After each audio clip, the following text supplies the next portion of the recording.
morning to you, our Camnet viewer. This is a breakfast show that comes to your set every day from Monday to Saturday, where we bring you nothing but the best of current affairs, of what is happening in the political atmosphere, of what is happening in sports, and a lot of things are discussed. And today on a Friday, specifically, we discuss business. We feed on business because we know that a lot of you out there are business people. So we are here to enhance those businesses. In case you have those pending questions about a lot of things happening around in the business sector, this is where you can phone in and make those submissions. And we will provide answers by inviting experts to respond to some of those needs. I am your host this morning, Prudence Tota.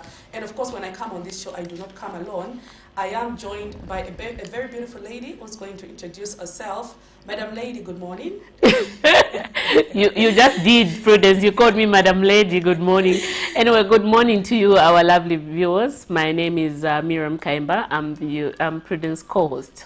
Yeah, of course. The beautiful lady. I'm the beautiful lady. Prudence.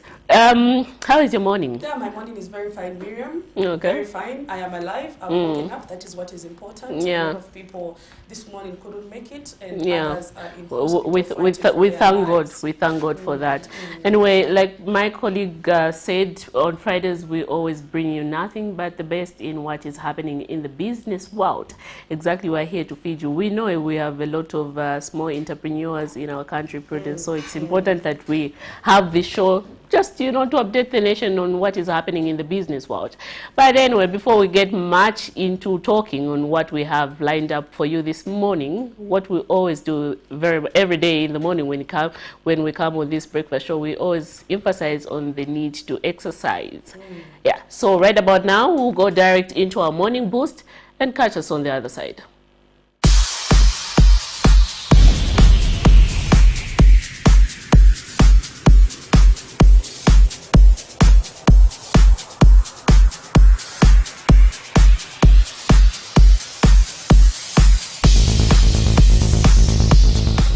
Good morning, Camnet viewers, and welcome to Morning Boost. I'm so glad that you've tuned in. Let's do some simple, basic workouts for you to stay fit and you go about your day. All right, so we'll start with a warm-up for a minute. Let's go.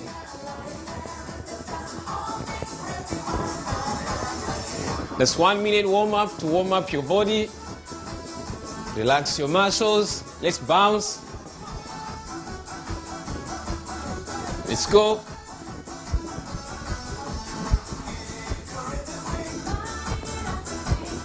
Good morning, good morning, good morning, and how are you?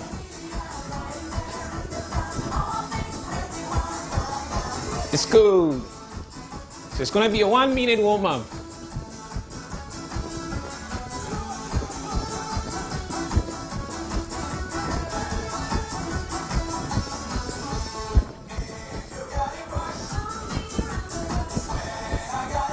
Just a warm-up. Let's go. Almost there. Okay, we're gonna run now. Let's go. So we're gonna work out for 3 minutes, and thereafter we'll do a cool down. We're cooling down. Let's go. See what I'm doing? That's the movement of my feet. That. I need that from you. Let's go. Let's run.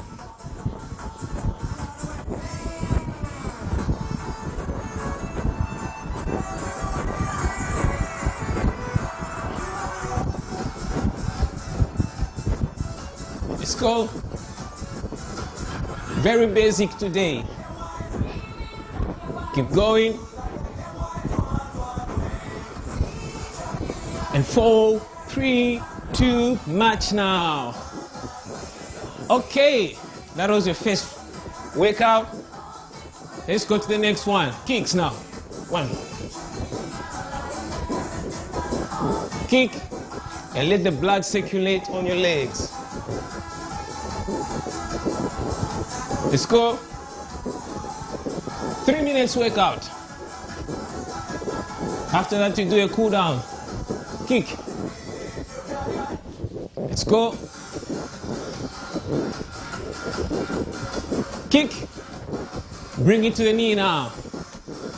Knee high. Squeeze the tummy when you do that. Let's go. Squeeze here. Go. Squeeze here. That's the part I'm working on. Let's go. Easy. Back to running now. Let's go. You need this every morning. Let's go.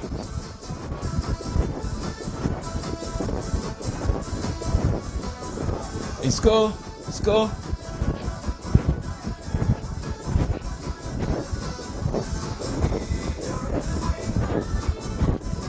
Go. And kick now. Kick, side kick. This side. Back. This side. Kick.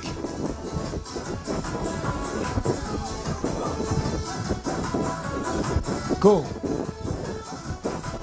Lift your leg high and kick. Go. Go. Go. And that's all you need every morning. Let's conclude now. Let's go.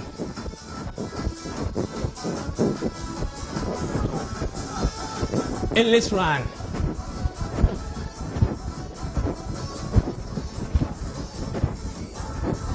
Let's run.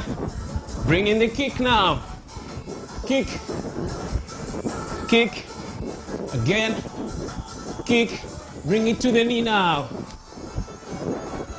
Knee. Knee. Last kicks.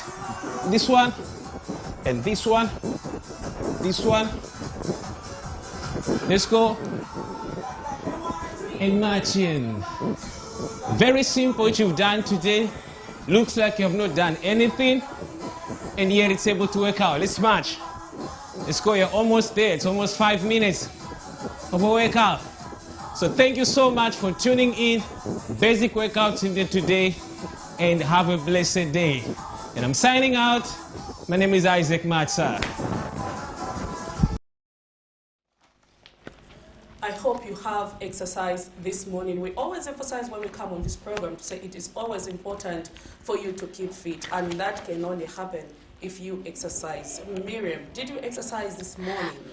Prudence, I tried to, but you know, with the weather in the morning, I know it's very good for exercising, but... In fact, this is a right weather for you to exercise. Yeah, but you know, I had challenges today, let me not lie. I had challenges today. Please, but anyway, if you're watching us out there, don't be like Miriam.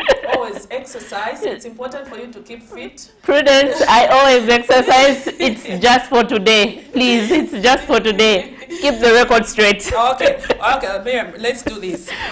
So because you didn't exercise, perhaps let's get to listen to what the doctors have to say today. Maybe perhaps it's going to help you keep your body fit, safe, and of course our topic of discussion this morning is the myth about epilepsy. You know, there's been a lot of myths about epilepsy, and for those parents who have epileptic children would really bear with me to say it's not something that is easy, because most of these kids, Miriam, at times get to be bullied for their condition. But there are a lot of myths also that surround someone having epilepsy. So we're going to have Dr. Kathy Lewis, who's going to discuss the myth surrounding epilepsy.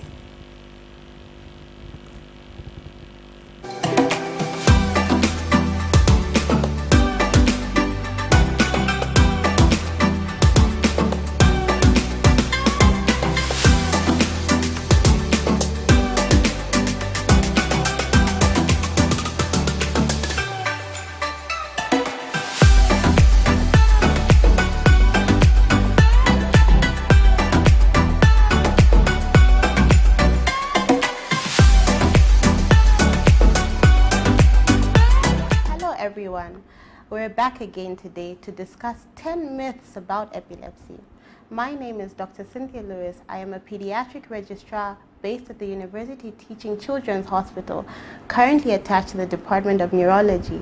I am also a very proud member of the Medical Women's Association, MWAS. So, the first myth is everyone with a seizure an epileptic patient?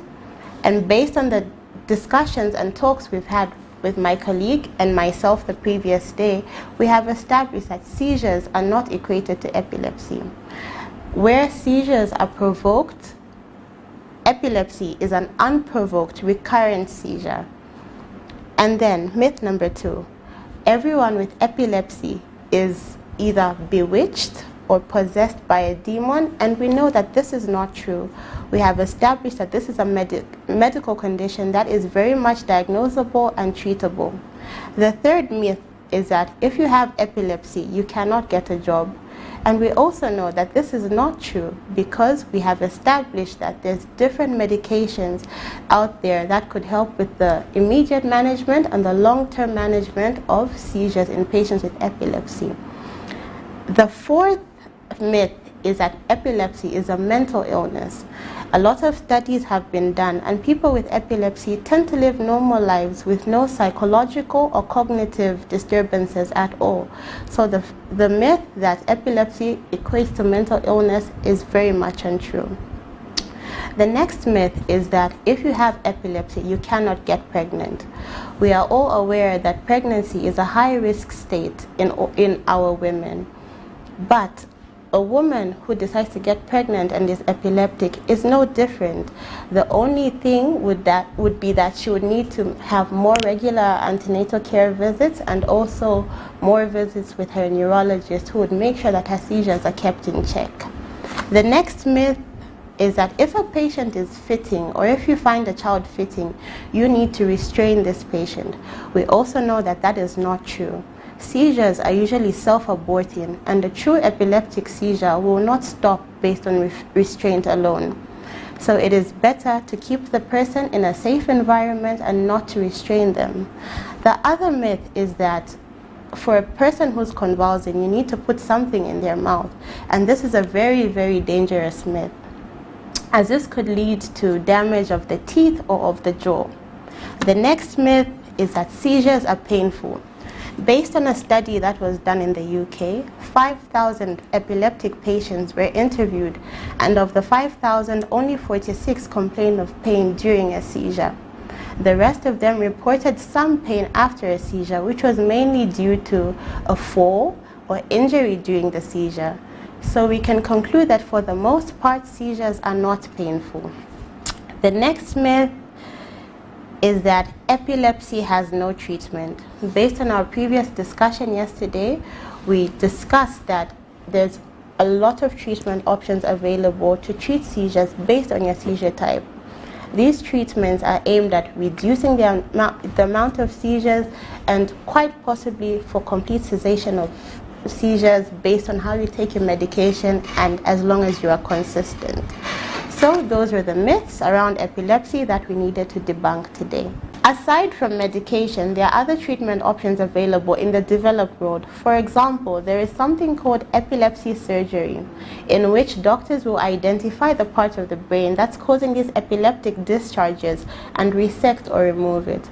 Another treatment option that's currently being investigated at the Children's Hospital is the use of something called a ketogenic diet.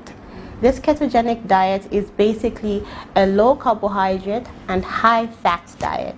In conjunction with your neurologist, your dietitian, and your nutritionist, it's possible to control epilepsy with diet and medication. A seizure does not equate to epilepsy. We have covered the different causes of seizures, and we have also covered what epilepsy is, which is unprovoked recurrent seizures. We've also touched on the diagnosis of epilepsy, which is a full history of the patient, a birth history, and also a family history. We have also concluded that the gold standard for diagnosis of epilepsy is an EEG, which measures the electric current in your brain. The take-home message is that people living with epilepsy are able to live long, successful, and happy lives as long as they're adherent to treatment and come for regular checkups at our facilities. So, dear viewers, the take-home points are this: epilepsy is not a mental illness, and it is not as a result of possession by evil demons or spirits. It is a medical condition that is easy to diagnose and treat. Aside from the treatment options that we earlier talked about, that is the medicines, there's also various other treatment options that are available in high-resource countries. For example, there is something called epilepsy surgery, in which the doctors will identify the part of the brain that causes these epileptic fits and resect or remove that part of the brain. However, that is only available in developed world currently. And this is the conclusion of today's show. Thank you so much for watching.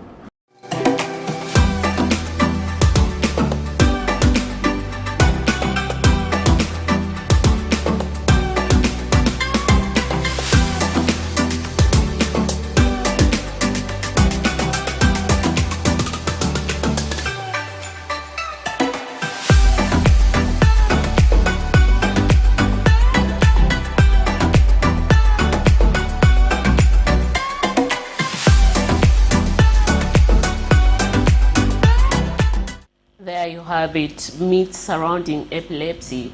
You know, I love the fact that she mentioned, Prudence, the doctor, that, you know, there are a lot of myths surrounding this. A lot of people would associate this condition with someone having demons.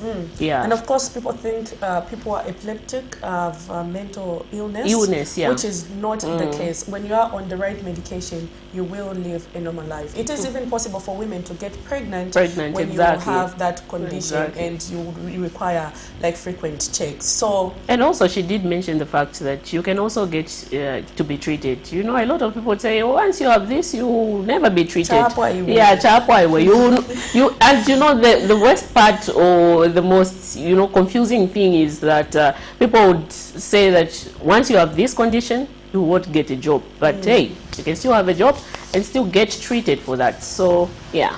Yeah, of course, we remind all on the business show every morning. We do look at how the kwacha is performing against other major convertibles, because we always emphasize that it is important, if you're doing business, you want to order your goods, to know how is it that our local currency is faring. So this morning, the kwacha against the United States dollar is buying at 17 kwacha 37 ingwe and selling at 17 kwacha 71 ingwe. The Zambian kwacha against the British pound is buying at 22 kwacha 71 ingwe and selling at 23 kwacha 16 ingwe. The kwacha against the euro is buying at 18 kwacha 89 ingwe and selling at 19 kwacha 26 ingwe. The kwacha against the South African rand is buying at 1 kwacha 18 ingwe and selling at 1 kwacha 20 ingwe. So that is our money market for this morning. The kwacha for quite some time, Miriam, has been trending at around 17 kwacha, between 17, 18, somewhere there. At least we've seen a bit of stability. Yeah, in terms of where our local currencies is with other major convertibles. Hopefully going forward, this is going to be the case. You know, when the kwacha begins to depreciate, it really brings a lot of panicking out there, because it affects a lot of things. So there you have it. That is how our money market is performing. So even right about now, we are going to look at what the Minister of Finance, Dr. Situmbeko Msokotwane, and Minister of Energy said yesterday. Yesterday, the Ministry of Finance held the first quarter update. They were updating us on the performance of our local, the performance of our budget. So there was the first quarter review of the national budget, and a lot of important things were discussed yesterday with regards to how is it that our economy is. Yeah, I know a lot of people were looking forward to that briefing, just to see on exactly what the minister is going to say. But anyway, in case you didn't watch that, this is what we're discussing this morning. We're just doing a review of the first quarter budget performance of our country, Zambia. And on the other side, Prudence, we shall play a clip, and then we'll be joined by our guest in the studio, who's going to help us discuss the topic of discussion this morning. In case you're just tuned in to Camnet TV, please, there's a line on your screen. In case you want to give us your call, give us that contribution with regard to our topic of discussion this morning, please do call us in. But right about now, we are going to play that clip about the finance minister, which transpired yesterday. Just see what we're talking about. Fuel is an important economic driver which, if tampered with, affects all economic activities. The removal of subsidies from the fuel sector has seen transport costs go up, while goods and services have equally increased. The monthly review of fuel pump price in the country has received a lot of backlash from stakeholders who feel it is affecting the cost of doing business and causing a lot of uncertainties in the market. While some stakeholders have suggested that government reverts back to the quarterly fuel price review, government on the other hand says the monthly review is here to stay and that government will not subsidize the fuel sector. Minister of Energy Peter Kapala made these remarks at the first quarter budget performance review symposium held in Lusaka Thursday. So that's why we settled for a monthly review so that this will allow a turnaround in pricing. If there is a drop, we also reduce the price. The truth of the matter is that there are usually external shocks. And the minister also says government has plans to turn Indeni into an oil marketing company within 2022. The other thing is the fuel market. Fuel market will also be done by Indeni. The existing contract that was signed by Yarabi with a fuel marketing company, foreign company, is coming to an end maybe by the end of the year. So Indeni will take up that role. And Finance Minister Dr. Situmbeko Msokotwane says government is already subsidizing the education and agriculture sector and that it will not be forced to subsidize the fuel sector for the sake of a few who are driving at the expense of many Zambian people. We have to reduce the subsidies on sanitizers. It means we have to reduce the subsidies on education in particular. Now, this government has taken the view that education is so paramount. When you look at the conditions of especially those poor people here in the urban areas, in the rural areas, for us to deny them education so that we can provide subsidies to people who are driving cars, I think the moral part of it becomes very hard to justify. And government also says revenue and grants amounting to 23.8 billion was collected in the first quarter against the projected 23.4 billion kwacha. The first column that you see there is the total revenue and grants. The target, which is blue, was 23.4 billion kwacha in the first quarter of this year. The actual has been slightly better. It's 23.8 billion kwacha. The Finance Minister also says the Draft Loan and Guarantees Act is undergoing final consultation and will be submitted to the National Assembly in the next sitting. The Minister says the Loans and Guarantee Act has been overlooked in the past, leading the country to contracting so much debt without the approval of the parliamentarians. Dr. Msokotwane also says the draft Bank of Zambia Act has been approved by Cabinet and has already undergone the first quarter reading in Parliament. He says the enactment of the Act will lower the temptation by any administration to carelessly print money, which has been contributing to the high inflation rate. Prudence Jota, reporting for Camnet TV News.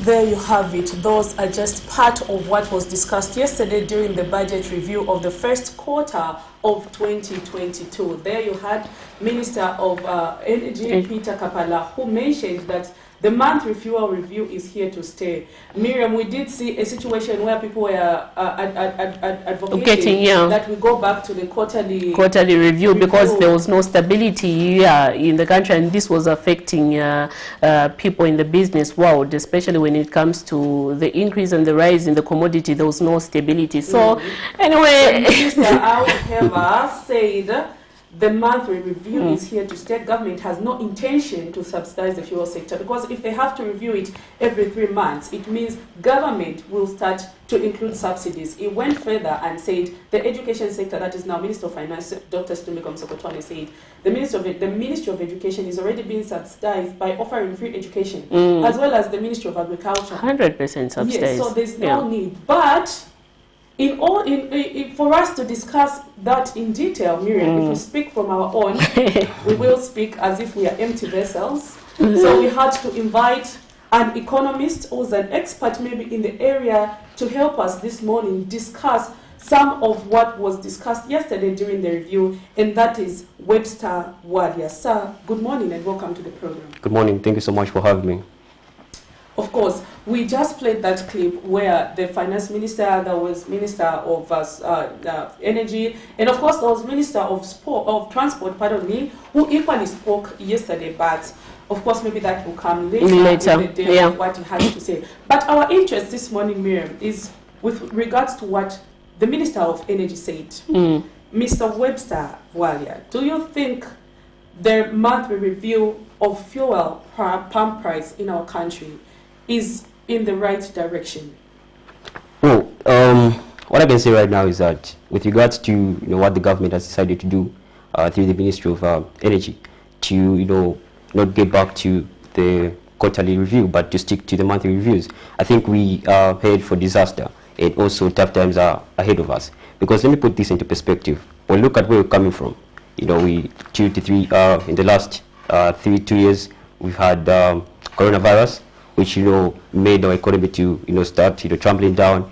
People lost jobs, and then now we have a new system in government with a view of rebuilding the economy. But now when you get to look at what has been happening is that most people have lost jobs unwillingly, because the companies didn't have business, so they resorted to cutting down on the number of employees. And now the government is saying we are rebuilding the economy, and then now we have to remove subsidies, because the government would be saving when they'll be remove the subsidies.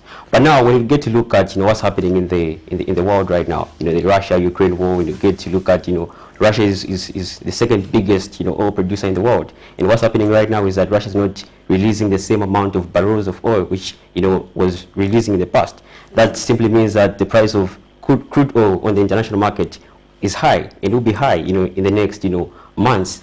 But then when you get to look at what the government really want to do in terms of rebuilding the economy, it simply means that on the other side we have debt, and you have to repay back, and it's in US dollars, right? Which is about 31 billion United States dollars worth of debt. Exactly, and that's only international debt, but you also have domestic debt. So, tough times are ahead of us, and the government, I think, is in the right direction. But since we are rebuilding the economy, that simply means we have to face the consequences, and then the consequences are going to come into two different forms. Number one, we're going to have inflation. Number two, the cost of living is going to go high. And then when you get to look at the implications of inflation, it simply means that firms and households are going to be negatively affected. But mostly, who's going to be affected the most is the households, because for the firms, they're just going to pass on the cost to the consumers. Because for them, once price of fuel gets to go high, it simply means that the cost of production and delivery is going to go high. That farmer in Choma, for them to transport their products to the market, probably let's say Lusaka, fuel has increased to 26 kwacha per liter now. It simply means that they're now spending more than they used to spend previously. That simply means that they're going to pass on the cost to the consumers. So now that's going to bring distortions in terms of how consumers are going to be spending, in terms of their budgets and everything, because the income is static, it's not moving. And what really happens is that when the income is the same, but your expenses have increased, it simply means that at some point you're going to resort to borrowing. Now when you get to borrow, it simply means that there's interest rate, which is the cost of borrowing. How are you going to repay back? And then when you get to look at what's been happening in the past, most of the government was borrowing for consumption purposes and not for production purposes. That's the reason why we have this huge debt with us right now. So this is a lesson for us to learn, that when you want to borrow, you have to borrow for production purposes. There's no wrong with in terms of borrowing. But what in our home. Exactly. But the thing is, when you borrow, channel that money into investments, so that at the end of the day you can get some returns to sustain yourself and to pay back the loan. But you don't get to borrow for consumption purposes. Where are you going to get the money to pay back? So right now, what we're going through just simply means that for us as citizens and anyone in the Zambian economy right now, we have to brace ourselves and also get out of our comfort zones and step out and become entrepreneurs. Prudence, you can't be always buying things. You also have to be selling something. Come up with something that you're also going to be selling, regardless of how much money you're going to be making. But at least you be selling something, because when you resort to borrowing, like I've explained, how many times are you going to borrow? So monthly reviews, they may seem to have a negative impact right now, but on the other hand, it's saving government money to, pay back the debt, because we're in the debt right now.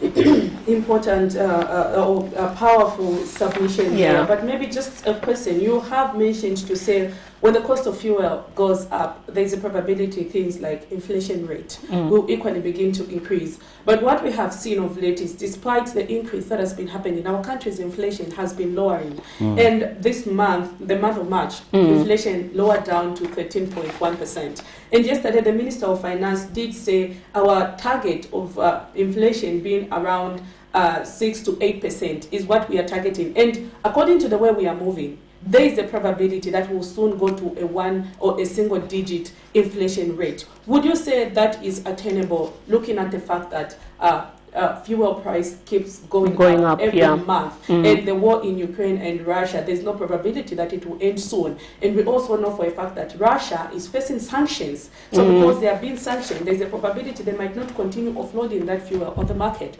So do you think there's attainment of a single digit inflation rate is possible? Well, pretty much I think we're not going to attain that, because we have no power in terms of setting prices. We have no power in terms of the international market. Also, just like price takers, whatever happens on the international market, we just go with the flow.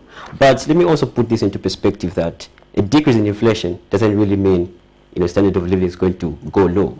But what simply means that when inflation goes down, it just simply means that the rate at which the price of goods and services were going up in the previous month when the inflation was high, it will now just be going at a slow or low rate. But it doesn't mean the car stops moving. Exactly. So what it simply means is that when you get to look at the standard of living, it only depends on two things. That's your income and your expenses. And now that's when inflation gets to come in. So now let me give an example, right? If your income is 20,000 kwacha every month, and then you get to spend maybe 15,000 kwacha for your basic needs, whatever expense that you get to spend on, and then you get to save maybe 5,000 kwacha from the 20,000 kwacha.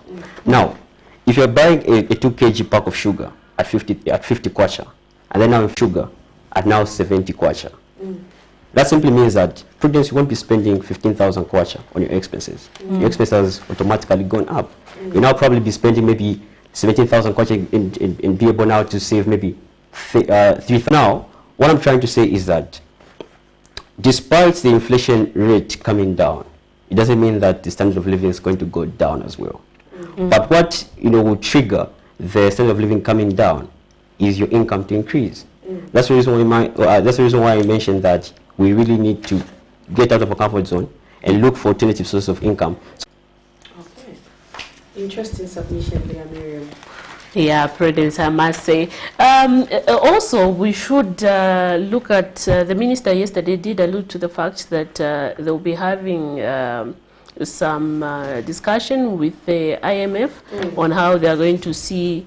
They're going to have a discussion with regards to how they'll be having new terms of borrowing money. He talked about them being given when you're given 5 years, and then there'll be no cost or something. What was happening around is that government used to borrow from a lot of creditors, and some are private creditors.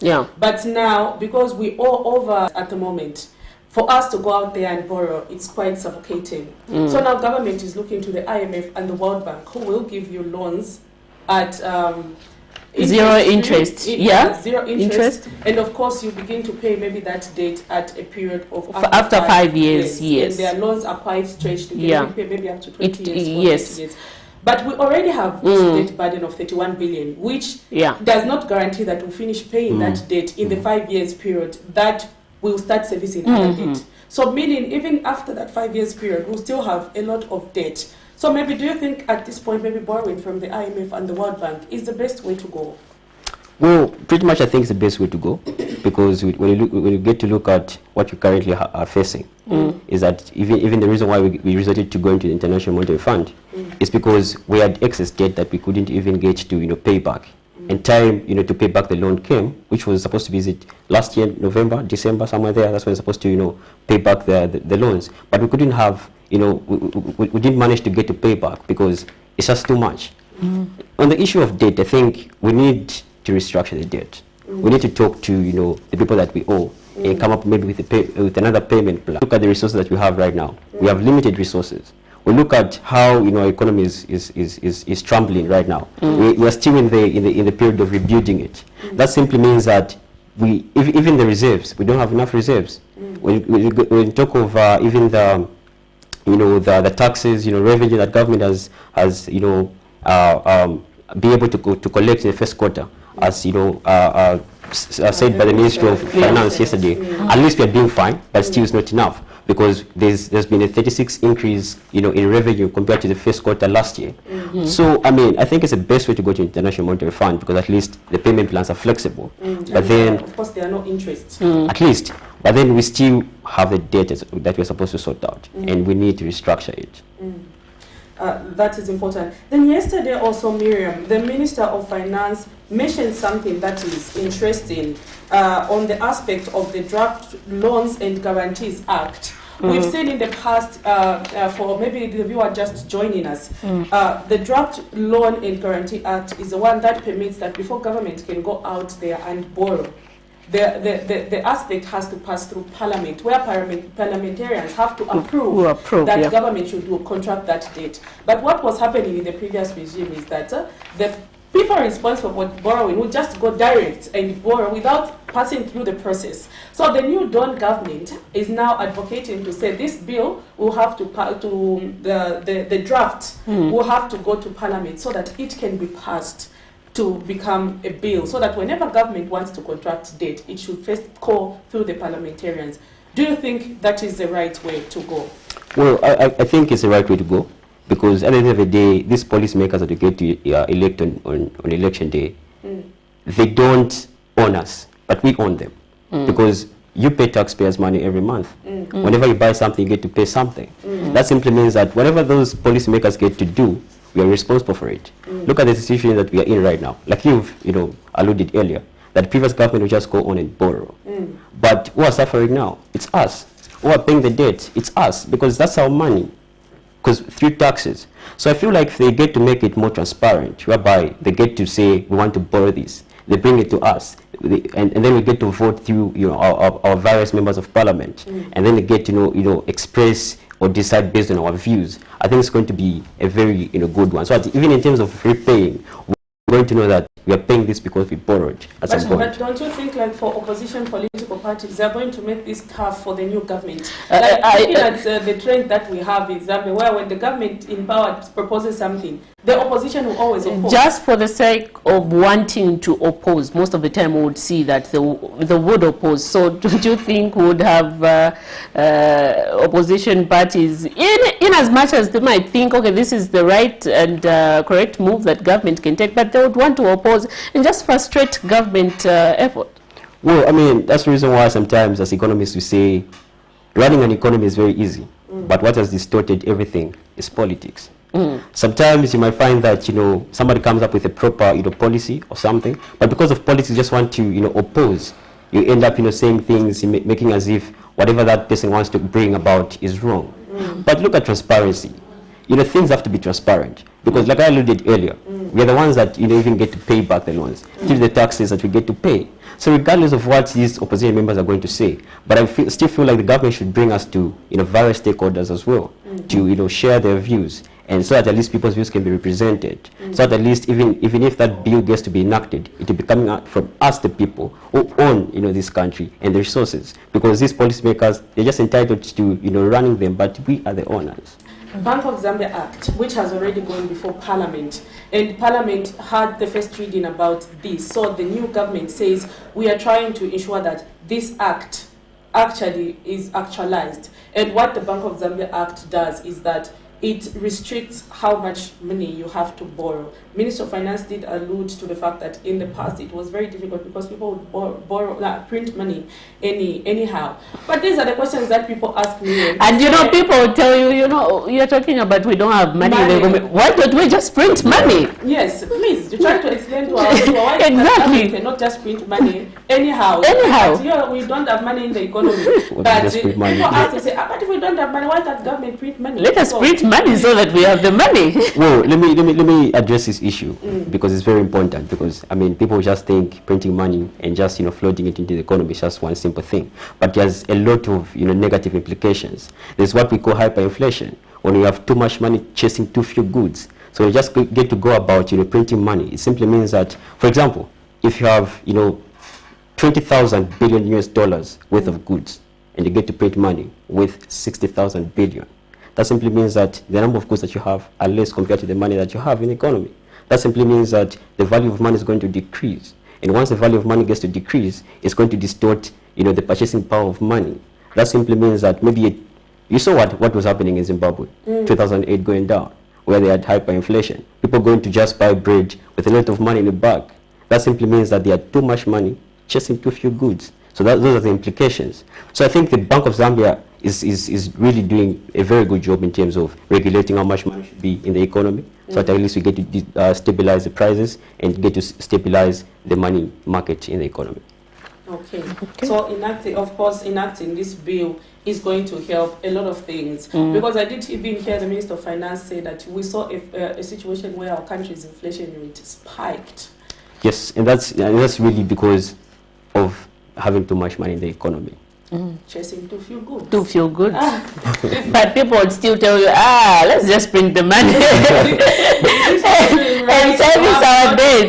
Yes, it's okay to have a lot of money chasing too few goods. No, it's not, because you end up finding that you'll be buying maybe bread at maybe 200 kwacha or something, which is not normal, because money on its own, one of the characteristics is that just to have value. Money should have value. Once money doesn't have value, it means the economy is distorted. That's the reason why we really need to balance between economic growth, the number of goods in the economy, and the money that we have in the economy. Wow. Interesting there, Miriam. Yeah. Yeah. Let's maybe as we get to wrap up the closing of this session of discussing what was discussed yesterday in the first quarter. Also interesting to mention is the fact that the Jesuit Center for Theological Reflection did release the BNN for the month of March. But for those who might be wondering what BNN is, this is the basic need and nutrition basket for the month of March. And for Lusaka, the BNN increased to 9,411.50 kwacha. That's for a family of 5. Yes, that is for a family of 5. So in order for you to meet your basic needs, almost on a monthly basis, you need about 9,411.50 kwacha. But where the problem is, if you look at how much income people are making, that was about 4,000. I think in the range of 4,000. That's what they gave us. That was according to the JCTR. But you realize that for you to meet your basic need in a month, for a family of 5, for those who are living as a family of 5, you need 9,411.50 ngwe. And this movement was from 9,305.38 ngwe for February. We saw an increase of about 106.12 ngwe this month, in the month of March. What is maybe your take with regards to that? Well, I mean, just like I alluded earlier, that the problem is prices of goods and services are going up, but people's income is still the same. So that's the reason why we now even beginning to see that inflation is going high, cost of living is going high, and things like that. So I think the Ministry of Labor, together with other stakeholders, should come in and get to see how best they can go about increasing maybe the income for people, increasing the minimum wage maybe, because just like you've given the statistics there that the minimum wage is way less than what's supposed to be the food basket for people, at least for 3 people in a month, which is way different. That simply means that a family can sustain itself up to month end with the minimum wage that you get every month. So we really need to look into the people's salaries, so that at least there can be a balance in terms of how the economy is performing, about the prices and how much people are buying, so at least people can die of hunger or something. Prudence, get to think of it. Here is, let's say for example, a security guard who's getting less than a 1.5, and then he has a family of 5. Imagine. How are they surviving? How are they surviving? I'm just thinking, Yeah, very important. Maybe in conclusion, we did see the When we asked earlier about the fuel is happening around, people have to suffer a little in order for us to keep moving. And of course, government cannot subsidize all the sector. So now this brings me to this question. Fuel has been one of the contributing factors to the high cost of living. And of course, government has maintained that the monthly fuel review is here to stay. Maybe what is it that our government needs to do in order to lower the goods and services? Well, let me just make it clear that fuel is the biggest driving force of any economy. Because once the fuel prices goes high, it means that the cost of production and delivery is going to go high. But now, some of the recommendations that the government can put in place in terms of reducing the price of fuel is striking all deals with the countries that we have good bilateral relations with. Last year we saw the government making amends in terms of striking all deals with the United Arab Emirates. I don't know what went wrong, but why can't we just do the same in terms of looking at the countries in West Africa? We have Ivory Coast, which is #1 biggest oil producer in Africa. We have Angola. Why can't we just go on and get to strike some oil deals so at least we can be getting fuel at a cheap price? And once we start getting oil at a cheap price, once it gets to arrive here, it simply means that the pump price of fuel is going to be low. And once the pump price of fuel is going to be low, it simply means that the cost of production and delivery is going to be low. And once that is going to be low, it simply means that the other price of goods and services, they're going to come down. Okay, that's an interesting submission that you have made there with regards to the price of oil. But again, maybe just in concluding, last remark, the government did mention to say beginning June, it is stepping away from being part of the trading in the fuel and leaving it to the private sector. But what government will do is just regulate what happens around. Do you think that is the best way to go? Well, the problem that I get to find with leaving a certain market completely to the private sector is that it's going to have a lot of negative implications. Because what the private sector only get to worry about is their profits. But the government gets to look at the welfare of the people. They get to strive to see how best can we make lives easy for the citizens. But you get to leave it entirely to the private sector. You just be increasing prices drastically, not looking at the consumers or the lifestyles of people, but only looking at how much profit are we going to make today, how much profit are we going to make this month, next month, just like that. So I think it's really going to be a rogue move, because the government has to come in and also play a key vital role in terms of regulating the fuel prices. It being that fuel is a #1 major contributor of any economic country or for economic development, the government should take a very big step and hold a very key role in terms of the fuel or oil market in the economy. Mr. Webster Wada is an economist, and this morning we were discussing some of the reviews that were made by the Ministry of Finance and other stakeholders yesterday during their first quarter review of the budget. We had a fruitful discussion, and in case you're just tuning into Camnet TV, this program is live on our Facebook page. And if you wanted to know what is it that Mr. Wada said, you can just go around and, of course, listen to the important things that we have discussed this morning. Very important, Miriam. Very important. Very important. Very important. You sounded like the president. So even right about now, we are going to take a short commercial break, even as we invite our second guest in studio for another important discussion. See you on the other side. On Monday, 11th April 2022, on National Matters, join Pastor Moses Chiluba as he hosts Dr. Chishimba Kambwili, PF presidential aspiring candidate. You can't do this thing to show me. This is not right. No, but this is not right. Even when he was on the cross, feeling the pain, he said, "Forgive them, Father, for they not know what they do." Equally, I'm a Christian, and that's my life. Where I come from, they say, "Nalikwevele tabulapo, nalikwevele tabulapo." Elo kabili wa kweve mfwa ya kwa nopo mutanji.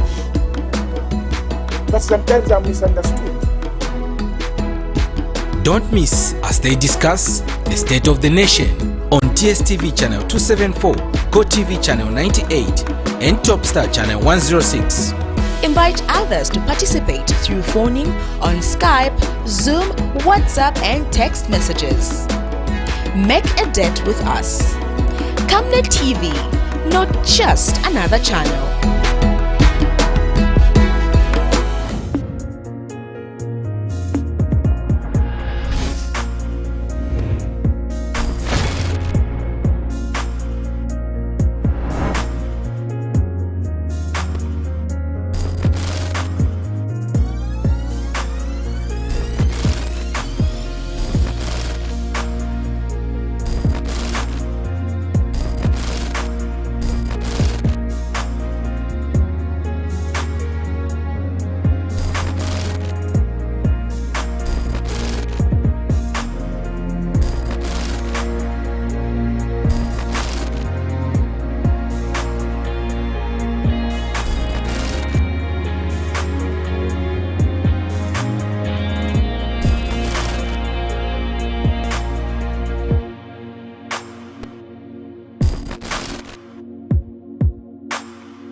Camnet TV is becoming big and better. You can now watch Camnet TV wherever you are around the world, simply by downloading the Camnet TV app.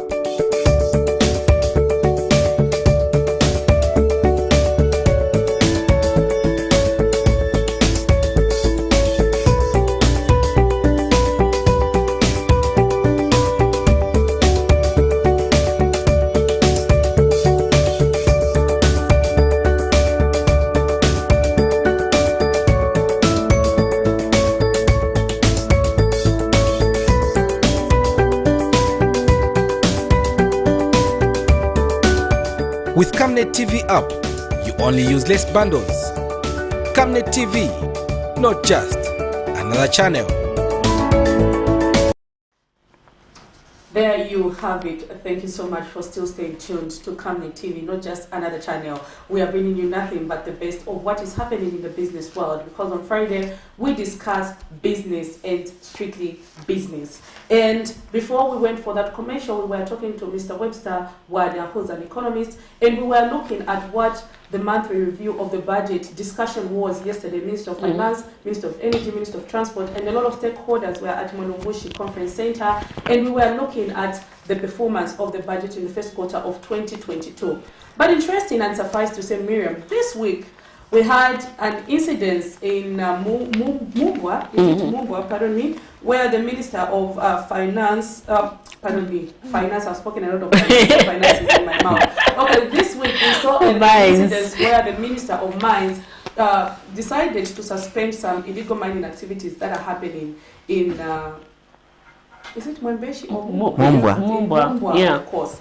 And that brought a lot of outcry by some of the small traders who are saying they can't tell us to vacate the premises and stuff like that because we still have stock that we have to transport and we don't yet have those resources. But of late, we've seen a lot of gold rush in our country, like a lot of gold has been discovered. And we know that our local people have to benefit from the minerals that our country are discovering. So we are going to play this clip before we introduce our guest who's going to help us discuss the future of artisanal miners in the country. Right about Tuesday, 5th April 2022, Minister of Mines and Mineral Development Paul Kabuswe visited Matala area in Mumbwa district to inspect the status of illegal gold mining activities that have continued to claim lives. The Mines Minister, who was in the company of Central Province Minister Credo Nanjua, Area Member of Parliament Collins Nzovu, and Senior Chief Shakumbila suspended mining activities in the area and ordered all miners to vacate the premise. Starting today, I am asking through His Royal Highness that we suspend any mining around here. All illegal settlements around the mine must be brought down. We are giving 24 hours to do this. The directive by the minister has, however, angered the miners who have complained that they do not have the resources to move the gold stocks to the grinders within the given period and have urged the government to give them more time.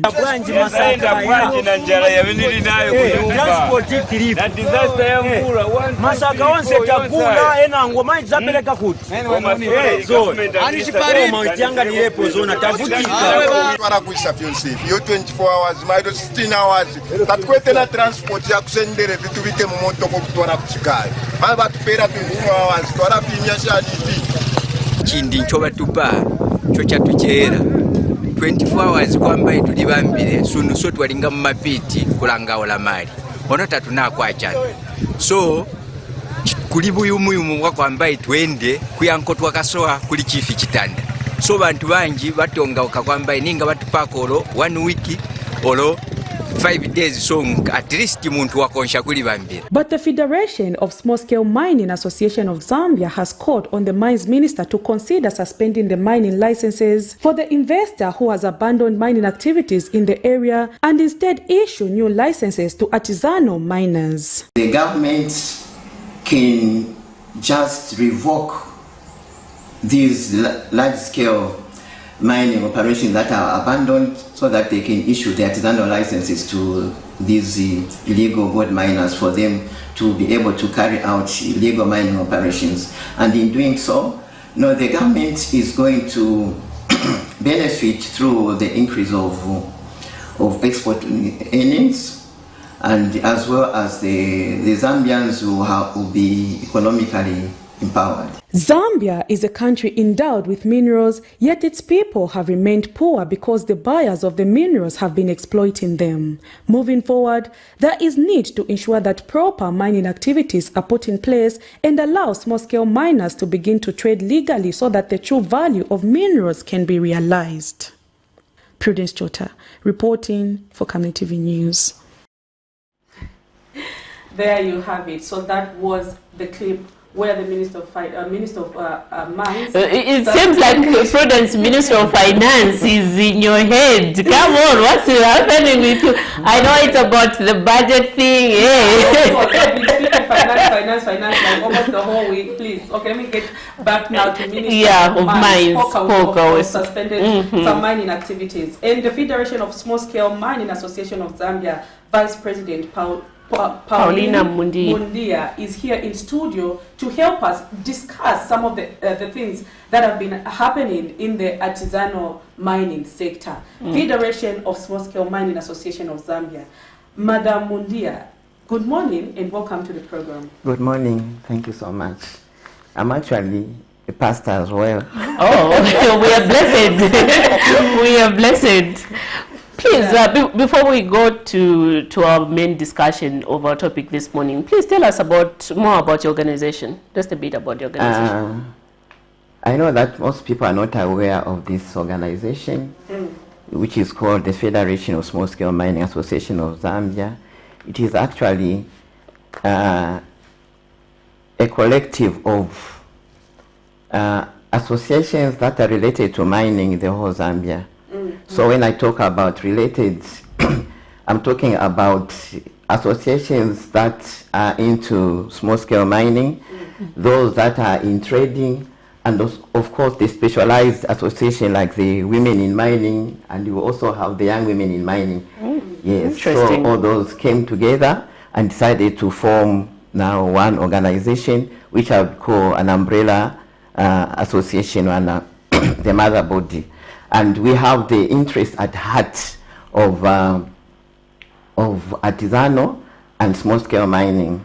Initially, this federation was just for small-scale, but now the artisanal also joined us, but they have not really joined us to that extent, but I would say that they are potential members.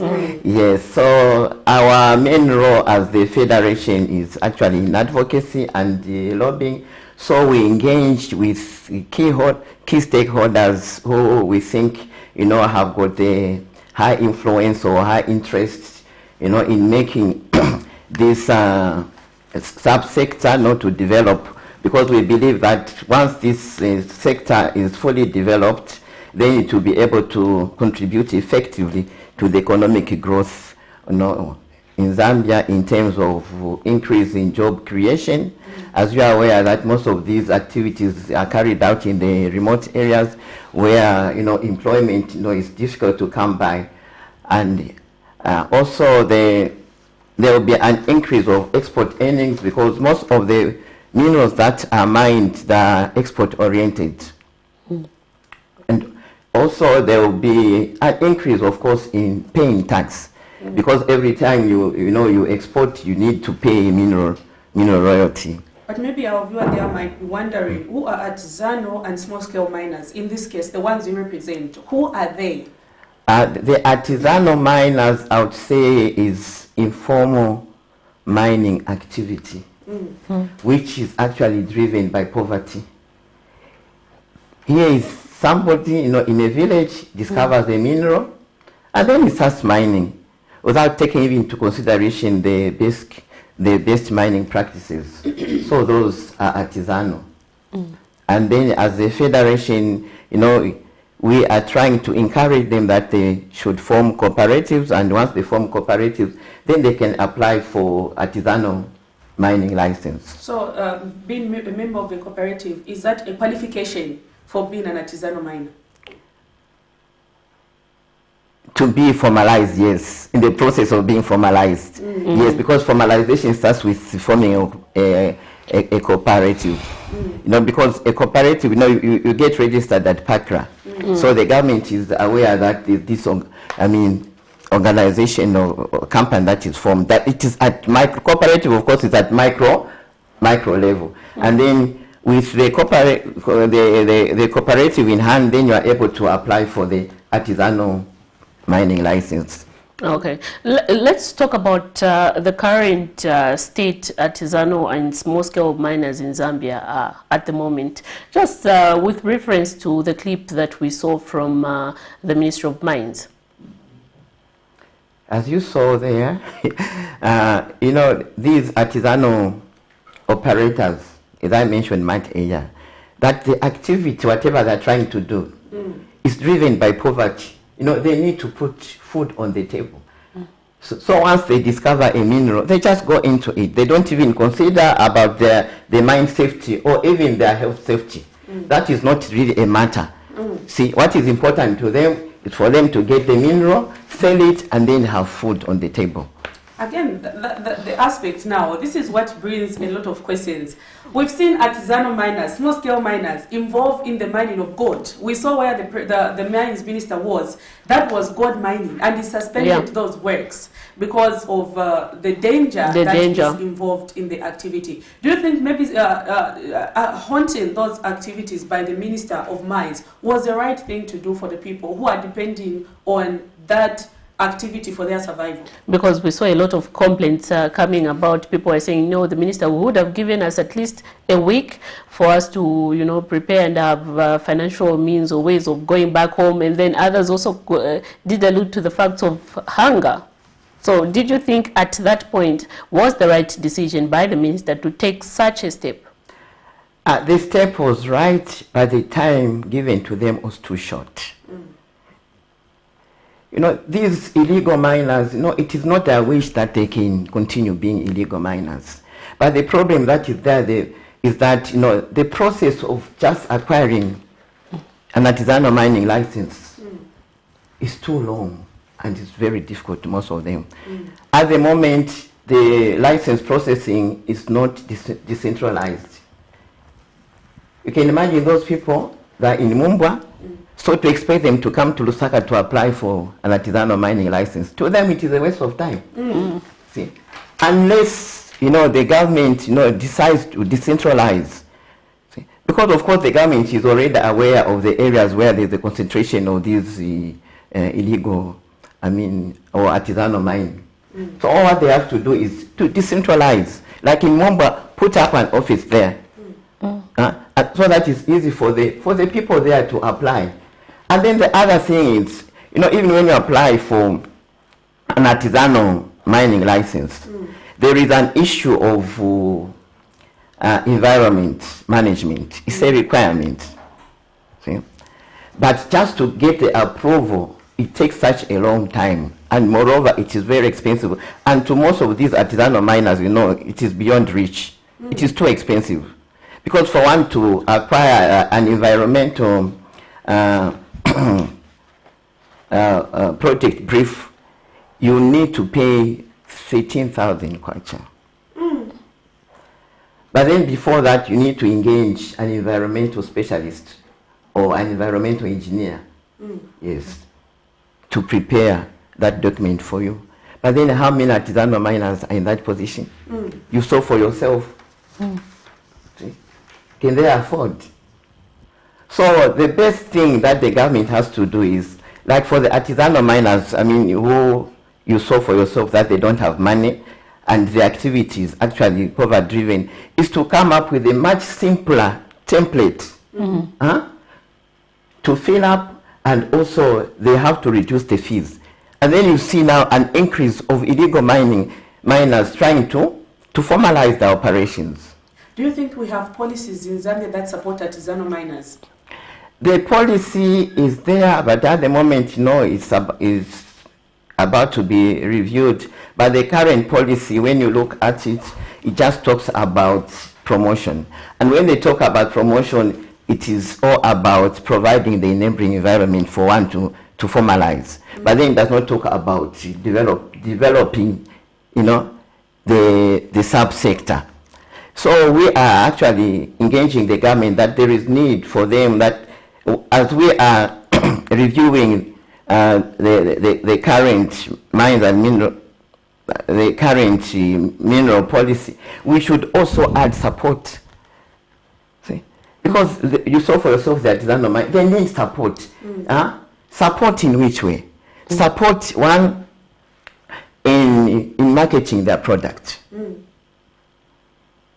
The government at the moment is losing a lot of revenue. Why? Because there's no right marketing mechanism in place. So the foreigners, the surrounding countries have taken advantage. So they go right where the gold is being mined. They buy it at a much, much lower price. So as a result, one, the illegal miner or the artisanal miner is not benefiting, and the government is losing revenue. So it's better that the government comes up with that appropriate marketing mechanism to allow the miners to sell their product at a better price. And then the other issue also is mechanization. You have seen on the clip that most of them are using pick and shovel. Pick and shovel. Yes, pick and shovel. And even sticks to hold the ground. Yes, pick and shovel. How much production can you produce with a pick and shovel? So there is need now to come up. They have to support the artisanal and small scale mining. With the mechanization support. Through machinery acquisition.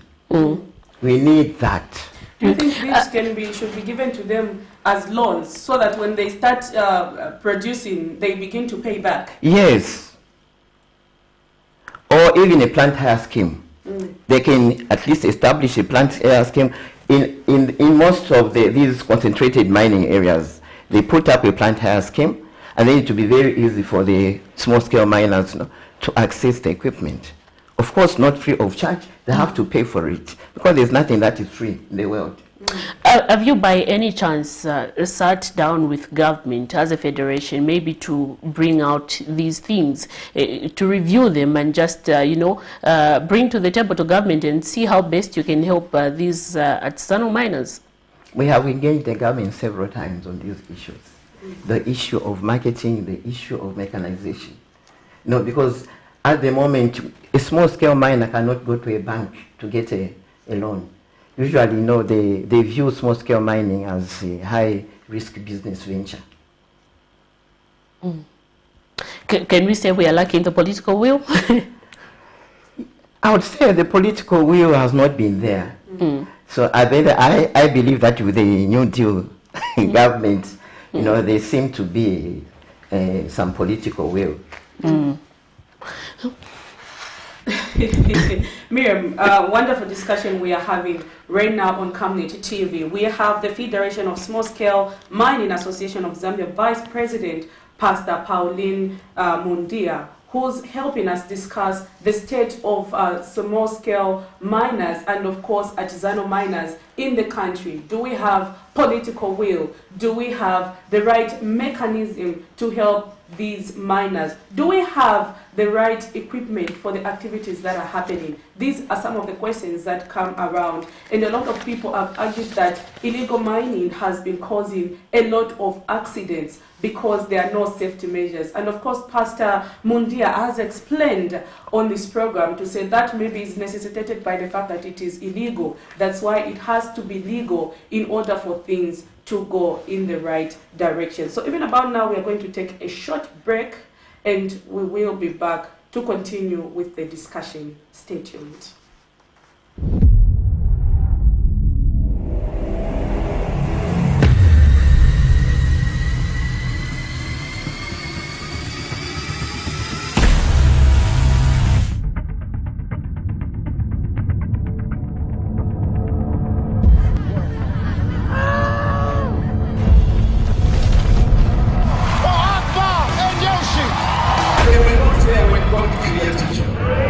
The Bible says, I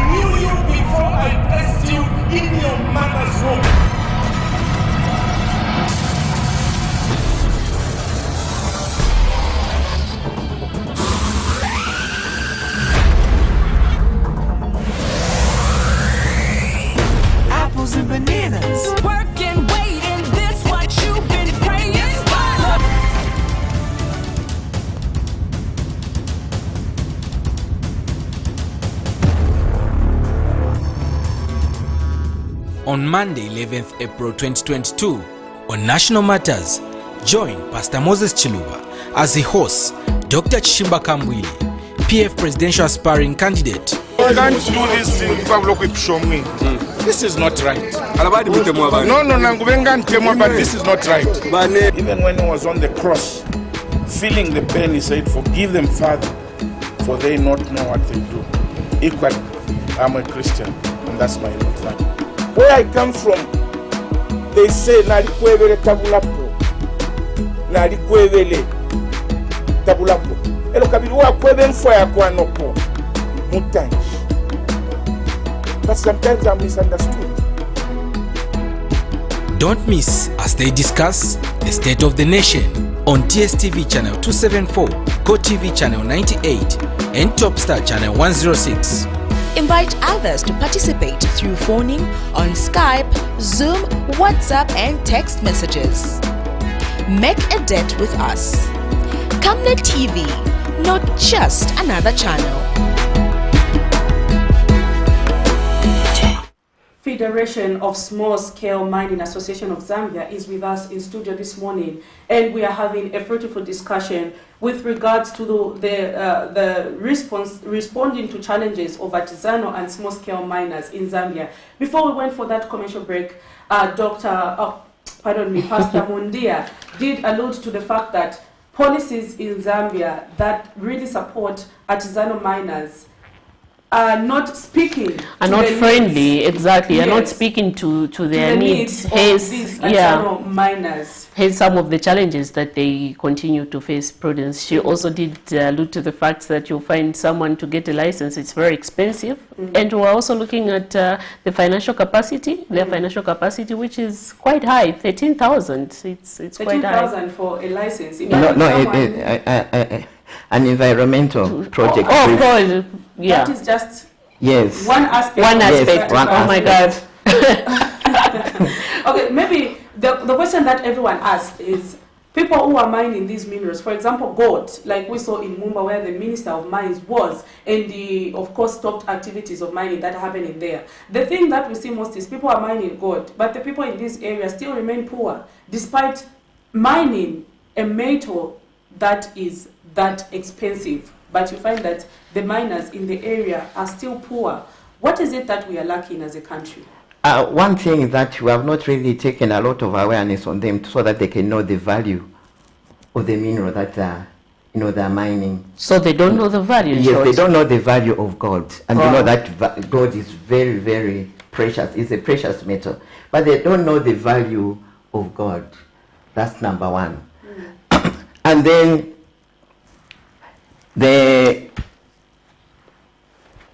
people around, like the buyers, have taken advantage of the ignorance of those villagers who actually mine gold. So they offer them anything. And the other thing is that the people that actually mine gold illegally, are peasant farmers. And they usually compare, the price of a bag of maize to what they're getting. So to them, the price that they're given for gold is higher compared to the bag of maize. So as a federation, it is our role to bring awareness to them so that they should know the value of the mineral that they're dealing in. And then the other thing, as I alluded earlier, is that we have the CCM, and I know that they have a facility where they buy the gold. But we are urging that the CCM should establish those marketing offices right where the mining is taking place. And that's the only way they can cut off these illegal buyers. See? And once that is done, it will mean that every ounce or every gram that is being produced, it will be captured. At the moment, the government doesn't even know how much gold is being mined. They're not aware because they don't have that data. Okay, we'll just hold your thought there. We have a caller. Hello, good morning. Hello, good morning. Good morning, sir. Please tell us your name and where you're calling us from. I'm Mumba is my name, and I'm calling you from Lusaka. Mr. Mumba, please go ahead with your contribution. My contribution is on the mining, the issue of the miners who about doing what they call it illegal mining. And then also what the minister said, that they should stop doing the work, and then from there, you get them out later. I feel that we still need leaders that for the heart to develop this nation and help this people. Look, that's for the sake of time. Let me just go on the point. Here in Zambia right now, we don't have a way for employment. That is employment that the people have created for themselves. The only problem that is there now is that there are no safety measures, there are no proper management. Why can't the government come in? Why can't government train those people? Why can't the government group them together and give them that employment? They have discovered God for themselves. They have discovered employment for themselves. Why can't the government, together with the union that our mother there is investing, why don't you group these people together, train them, understand it from there, empower them? So that's the reason why they are there. These are the things that the Europeans used to do long time. They found, discovered God, whatever that is. Then they began to improve slowly. You don't need to close the mind like that. So this is my contribution and my view concerning the situation that has been happening. Because I've seen, like I was aware, everything has been going. It's been closing the mind, closing. But that is employment for the people. Okay. That's employment for the people. Alright, so there is good place. That is my contribution in the morning. Fine. Thank you so much, Mr. Mumba, for that contribution. Can I add on to what I said? Yes, please. Is Mr. Mumba? Yes. Mr. Mumba, thank you for that contribution. You know, that's something that we've been engaging the government with, to say that at the moment when you look at the mines safety department, it's just in Kitwe. See? But then of late, you know, there's mining everywhere. Yeah. So I think the government really has to consider establishing departments in all the provinces, because there's some kind of mining everywhere now. And of course, you do not expect just a few people that are based in Kitwe to go around. It's not possible for them to sensitize people on the mine safety or even on the health safety. So if that department can be decentralized, you know, it can help a lot. Because those people indeed, they need, you know, awareness. Some of them are not even aware that what they're doing is dangerous. See, the only thing that they're interested in is to get the money. See, but now, if that department will decentralize, and of course our partners with the government would definitely help, you know, and just bring that awareness to them. And you saw for yourself that some of them, they don't even have PPE. PPE to them is nothing. It is a waste of money, because the little that they get when they think of buying a helmet, I mean, to them it is a high expense and it's for nothing. It's for nothing. It has to go to food. Yes, that's supposed to go to food. So if the department was decentralized, and of course ourselves were there, and as I mentioned that we are everywhere. The federation, you know, presence is everywhere. Even in Mumba we have got an association, the Mumba Small Scale Mining Association there. We have got an association in Northwestern Province. In Eastern Province we have, our presence is there. See, in Muchinga, in Northern Province, in Southern Province, we are there. I think the only province where the presence of the federation is not there is in Western Province, because there's very little mining activities now on the level of artisanal. Do you also conduct sensitization to these miners? And if you do, how often do you do that? Our affiliate members, the association, the regional association, that is their role. Yes, they do that. And how often do they do that? It's according to their own program in their provinces. And looking at the feedback, what feedback do you get in accordance to assure that you get their feedback and see how best you can help them to address their challenges, and sit down with government and review these challenges and see how best, because like Mr. Mumba alluded to the fact that this is one way of creating, they have created an employment for themselves, and then now we have government coming on board, shutting down each and every man they find without offering any best solutions. No alternative. Yes, it is true, because I think it is the attitude that the government has on artisanal small-scale mining. Let me just hold your thought. We have a caller. Hello, good morning. Hello, good morning. Yes, good morning, sir. How are you? Fine, thank you. How are you? My name is Joseph Mwansakabuswe, the president of Federation of Small Scale Miners. Yes, Mr. Kabuswe. It's good to... I just want to echo something that the vice president has forgotten to mention. Actually, the EPD, which is the Environmental Project Brief, under them, it requires, you have to pay 13,500, that is for them, then 25,000 is consultation. So to write the project brief, you have to pay that amount. Besides that, for you to take the step to come and set your mind, you have to pay 8,500. That is the standard of the needs of man. Then you have also to call the council to come and inspect, which will require you to book a taxi or a van to come to your mine.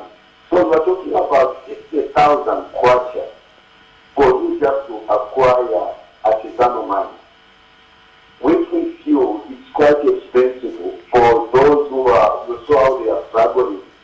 You saw those people who are in Mumbai, who can't manage even to buy 2 bags of fertilizer. And you power all that kind of huge amount in each one of them. In order for them to acquire assets, they need to pay 1,000. Now, if that is the case, how do you fight the legal mine? Because the legal mine is being created because of the policies which are hostile to the locals. So as long as we continue with that kind of huge charges, a legal mine will never come to an end. So we need to simplify things and come up with a method that will accommodate those villagers to manage in terms of financing. Thank you. Thank you so much, Mr. Kabuswe, for that contribution. Okay, yes, what I said is actually is true. But then what I wanted to say is that I think on the part of the government, it's just an attitude that they have which needs to be changed. Because they should not look at artisanal mining as only a poverty-driven activity. But then they should look beyond that, because the artisanal small-scale mining has got the potential, to become a cornerstone of rural development, economically. If these issues that are being discussed here are well addressed. That is very true. Mr. Joseph Mwansakabuswe, who's of course the president for the Federation of Small-Scale Mining Association of Zambia, has mentioned something that has given me goosebumps. For you to get that environmental, is it license or no, environmental project brief. Brief. Yes. You need 13,500 for consultation. You need 25,000. You need 8,500 for other thing. You need to book. Honestly speaking, this is now giving me questions. And it brings you back to a total of close to 50,000. And now for poor people in Mumbai who cannot even afford 1,000 or 10,000 for just one of these. Now this, of course, now brings me to the question that we were discussing earlier before we received a call to say we've seen a situation where people who've kept on doing illegal mining have remained poor.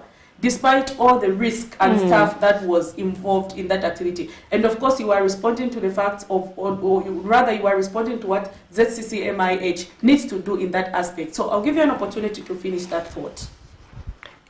Yes, just as what Mr. Kabus has mentioned, that for one to access that approval, no, because without the approval of the environmental project brief, one cannot be granted a license. It is a condition. So it has hindered a lot of artisanal miners, even small-scale miners, no, to have the licenses. At the moment, there are a number of small-scale miners who have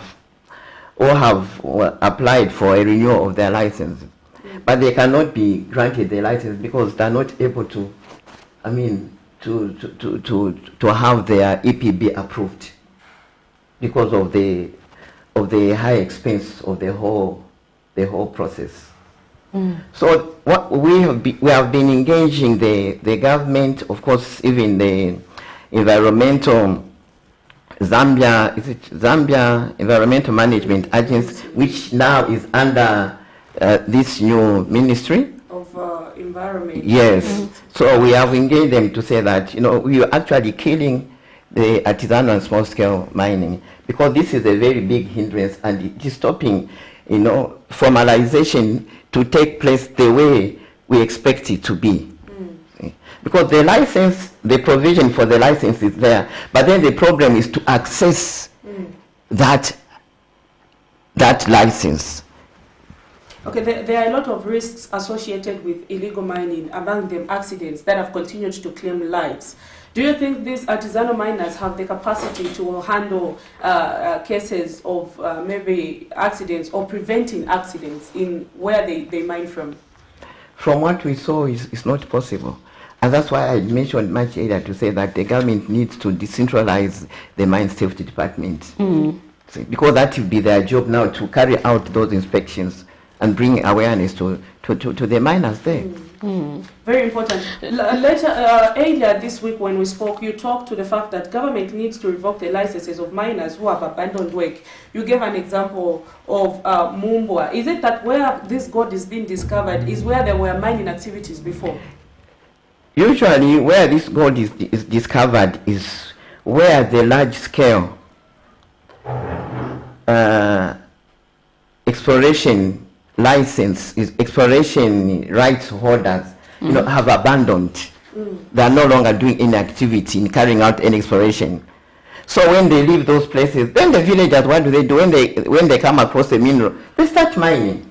See? Because there is nobody. And at the moment, the law says that if one discovers a gemstone, a mineral, and then that area is under an exploration license, you have to get a consent. It's very difficult one to get a consent from the mine owner, the large scale, especially. Why? Because in most cases, they're out of the country, they're not even there. They'll just get they'll get their exploration license and then leave the country. So, and then as a result, what happens? It becomes a den of illegal gold mining. It's free for all. There is no owner. It's like you leave your house open, and then you expect a thief just to bypass when there's something that is that is precious. And you know, like in Mumbwa, most of the people who were actually applying for the copper, carrying out exploration of copper, they didn't know that there was gold. Because where there is copper, gold is a byproduct. And where there is gold, copper is a byproduct. So they were just doing mining without they knew that there was gold. There was gold. They just did that without any being. Yes, you know, gold just came like a boom. Suddenly, many people didn't know that you have got gold in Zambia. Because even in my own village, there is gold in Southern Province. There is gold everywhere. Starting from Rufunsa, just from Chongwe there is gold everywhere. In the whole Eastern Province, there is gold deposit. Northwestern Province, there is gold. See? In Central Province, where I've got a farm, there is gold. You know where those two young men died? That is in Chibombo. There is only that there could be gold in Chiwambu. So there is gold everywhere. And then you just wonder why the government really cannot come up, with a system, to be able to capture all this gold that is available. See? And then you are saying that we have no money, but no, the resource, God has given us this resource. And we are just letting it just to be smuggled up just like that. See? So all I have to do is just to make it easy for these illegal miners to formalize. See? And then they'll be creating a channel whereby all the production, will be captured. There will be data. And every ounce that is being produced, the government, will be getting something than the way it is now. It's just the other people that are benefiting.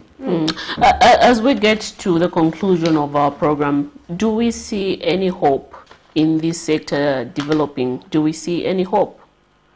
Yes, the hope is there. I mean, just as we had mentioned earlier, that it just needs the political will. It just needs the political will. Because if today the president had to say, this is what I need, we need to support, it's the support that we need. We need to support the artisanal and small-scale miners in this way. See? Then it will be done. We have to reduce the price of ZEMA approval. It will be done. Everything, because once the president says this has to be done, it will be done. See? Because, ownership, like gold, the ownership of gold, the government is saying that the Zambians should be the owners. So how can we access the ownership? It's through, formalization. Very important elaboration there. For those who are just joining us, we are discussing, or rather responding to the challenges of artisanal and small-scale miners in Zambia. Of late, we have seen a lot of areas that have been discovered of having precious minerals, among them gold, which is one of the most expensive one of the most expensive metals that the country can be blessed with. But yet, people who are mining this gold still remain poor. So maybe, just a question, who do we have in the country who's buying? Who are the largest buyer of this gold from illegal gold miners? I don't want to mention names, but then it's the neighboring countries, those countries which are actually mining gold, because they know the importance of gold, where they come from. Yes. That's the ones that are buying. Okay, so now they are coming to Zambia. They are coming to Zambia where people are still sleeping. Okay. Yes. People are still sleeping, or it's the environment which is not favorable for them to operate. The environment has made the people to sleep. But then, the most important thing is that at the end of it all, it's the government that is losing a lot of revenue. A lot. You can imagine if all this gold was collected, it was bought by the government. How much gold was going to be in Zambia? Would you be complaining that there is no money? Would you be complaining that you are failing to pay the debts? No. Your last conclusion as we get to wrap up the show. My conclusion is that the government should not only promote artisanal and small-scale mining, but they should actually support in terms of the licensing process, improving the licensing process, and also provide means of mechanization and have a marketing mechanism. And there is also a need to have the decentralization of the mine safety as well as the cadastre, which is the licensing office. Maybe I just wanted to find out, even as we conclude, the mine, when you're going to sell your gold to ZCCMIH, do you need a license for you to sell to ZCCMIH? Only license holders. Only license holders get to sell their... Yes. So that's why these small scale miners who don't have that just decide to sell to anyone. Now they sell to anybody, but they sell to whoever is available. But if the government, would start buying stones, the gold, even from the unlicensed, because the most important thing is to capture all the gold that is being mined. Then that way, the illegal traders, they have no choice but to vanish, to leave the country. But now they have created space for them. I see. No, they have to go right where the gold is being mined. Very important aspect there, Miriam. It is really sad to realize that we are losing a lot of revenue in illegal gold mining, but yet our government complain that we have no resources. Would you imagine what would happen if all the illegal mined gold was to be captured by the government? How is it that our economy would look like? Anyway, Prudence, this is where we come to the conclusion of our program. For me and the entire production team and my beautiful colleague, like she introduced me earlier on, Prudence, it's goodbye and see you next week, Friday.